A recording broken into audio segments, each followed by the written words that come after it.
What's up, guys? It's John Dominique, the sole proponent. Today I want to talk about the vagueness of the enemy.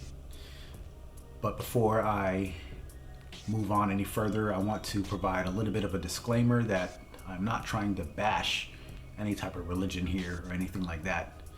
I just want to point out a few things that I think are kind of important, frankly, and some things that we don't really consider or think about because we're too busy with something else.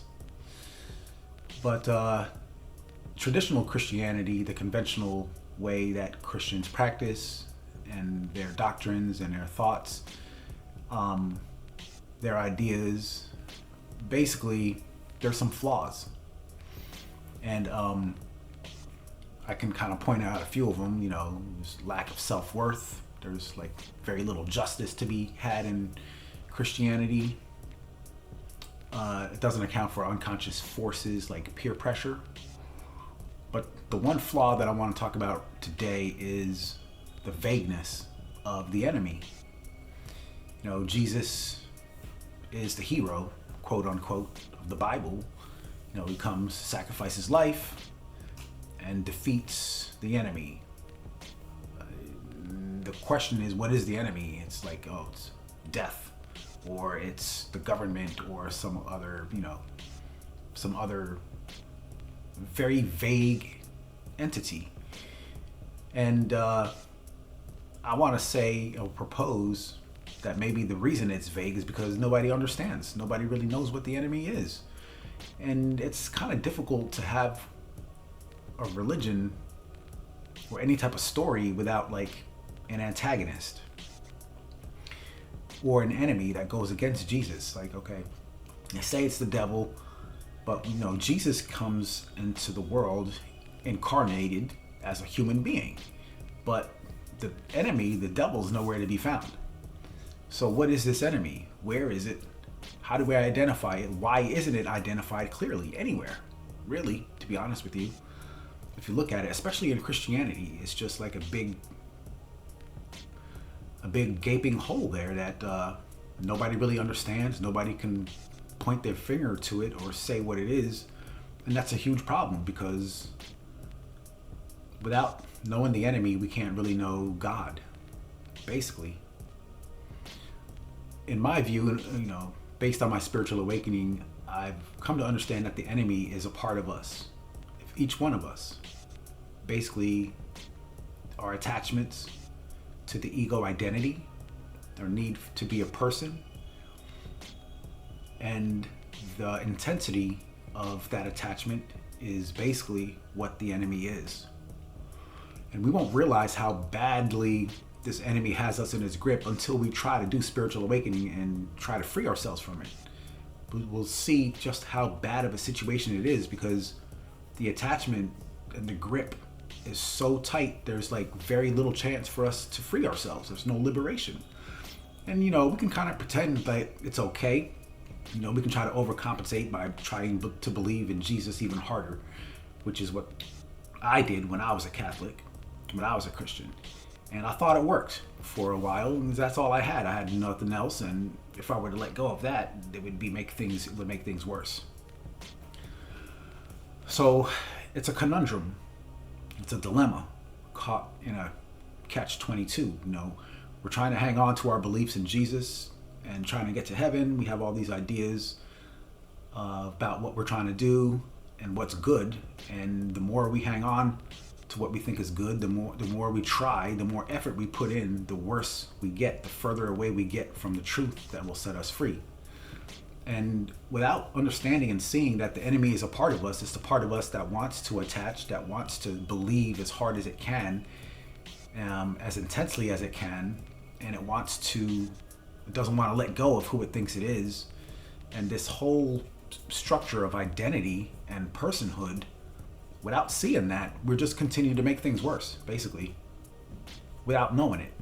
This is kind of an unconscious thing that we don't think about. So one of the biggest flaws in Christianity is that there's no enemy, but the realization is that the enemy is a part of us.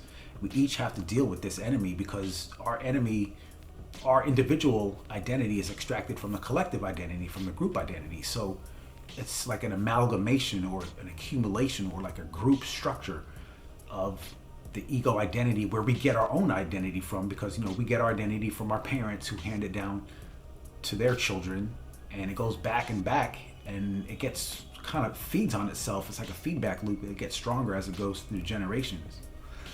So this enemy is a part of us, and it's not something to go to war with and to battle with all the time. That's kind of one of the things, when we have this idea of an enemy, we think we have to defeat it. That's not the way to go about it, because when we do that, a lot of times we're acting out of fear. We have to do this out of love. We have to love the enemy, and that's kind of one of the big things. When Jesus says love your enemies, that enemy is a part of you. So it's like, takes that phrase, love your enemy, takes that phrase to another higher level. And there's a double meaning to it, a deeper meaning. And that meaning is to love ourselves and love our enemies and love the part of us that's trying to hang on. We have to have patience. We have to have humility. We have to be able to, first of all, be humble enough to say, yes, this enemy is part of me. I can see how it operates. We have to be able to be, what's the word I want to use? Cognizant enough to see and be aware enough that this, and see how this enemy operates. And we don't have to identify with it. And that's part of the tricky part of it, because nobody wants to be the enemy. Nobody wants to be the bad guy. And if we see that there's a part of us that wants to hang on and wants to be attached, that doesn't want to let go of things, and we see that that's the enemy, a lot of people will dismiss it. They'll try to laugh it off. They won't go very far in that direction because they don't want to explore the full entirety of the implications of that and the consequences of that. So this enemy is very undefined for most people, especially in Christianity. And I think the originators of Christianity had no idea about what this was. And it's not talked about, it's not spoken of in Christianity, because most Christians in that religion doesn't know anything about it really. And that's a problem, because again, without knowing the enemy, we can't know God. We have to know the enemy better than we know ourselves in order to even approach the idea of spiritual awakening. And again, it's not a matter of defeating the enemy. We have to move with love and see what this enemy is about and understand it. That's what it is. And it's an experiential understanding. It's not a mental thing. So a lot of times, when I talk to people from atheists or from other religions, they try to want to keep this stuff mental, and it's not mental. It's an experiential understanding, and we have to see the depth of it and see how it takes root, where it comes from. We have to go back into our history, the history of humanity, and go backwards and understand the roots of this identity that's trying to hang on. And it's just basically trying to survive. Basically, the identity, our personality, quote unquote, is the enemy on an individual level and collective level, on a group level.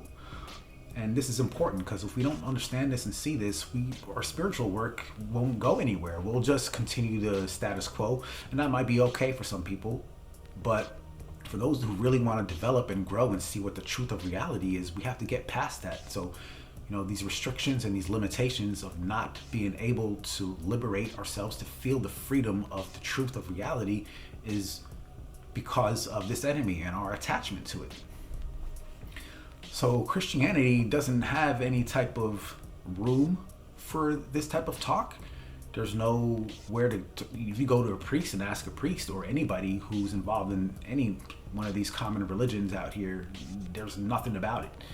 So it's very unconscious, and it's like a psychological thing where people don't know much about it, and it's scary to even approach it, because once we approach it, it's like there's powerful unconscious forces that are pushing us away from understanding this enemy and understanding the enemy as ourselves, and seeing how we act and how we contribute to this enemy and how we are making things worse by not understanding this enemy. And we can end up hating ourselves for it, making things worse, and doubling down on our like this idea of we have to go to war, and that's just going to add fuel to the fire and make things worse, because it's not acting with love, it's acting out of fear, as I said earlier. So there's a huge gap in the knowledge in traditional Christianity and most religions, most common religions, popular religions that I'm aware of here in the West. And I think it's important that we address this, because without seeing this, it's a huge blind spot for us, I would say. So it's important. Yeah, Christianity has flaws. I'm not saying it's perfect. No religion is going to be perfect, but I think it is important that at least I point out that the enemy is us. It's this idea of who we take ourselves to be, and the attachment to this idea of who we take ourselves to be. Like this identity, we're so invested in it that if we were to begin to think of, well, if I let go of my identity, who am I? What's left? And that angle, that part of the path where we lose our grounding, we lose our self and jump into the abyss, is what everybody tries to avoid. That's what the enemy is trying to avoid, actually. And the path is to go deeper into that. That's basically what happens when we walk the path. It might be a scary proposition. People won't like it, I'm sure.